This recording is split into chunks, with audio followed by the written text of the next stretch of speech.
আজ আমি পটলের কোরমা বানিয়ে দেখা। পটলের গাটা পরিষ্কার করে লম্বা করে কাটতে হবে। কড়াইয়ে সর্ষের তেল দিয়ে পটলগুলো ভেজে নিতে হবে। তেলে গোটা জিরে আর তেজপাতা ফোড়ন আর সামান্য হিং দিতে হবে।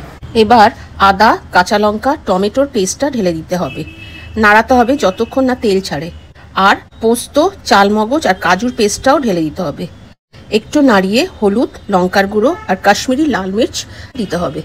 ভালো করে কষাতে হবে যতক্ষণ না তেল বেরোয়। তারপর পটলগুলো দিয়ে দিতে হবে। মশলার সাথে ভালো করে মিক্স করতে হবে। এবার স্বাদ অনুযায়ী নুন দিতে হবে আর গরম মশলাও, সাথে গরম জল। গ্রেভিটা আপনি যেমন চান তেমনি জল দেবেন। ঢাকনা দিতে হবে যতক্ষণ না পুরো সেদ্ধ হয়ে যাবে। ঢাকনা খুলে সামান্য চিনি দিয়ে লাস্টে কস্তুরি মেথি দিতে হবে। সার্ভ করতে হবে এটা রুটির সাথে। আপনারা চাইলে এটার মধ্যে আলুও দিতে পারেন এবং এটাকে আমিষভাবেও রান্না করতে পারেন।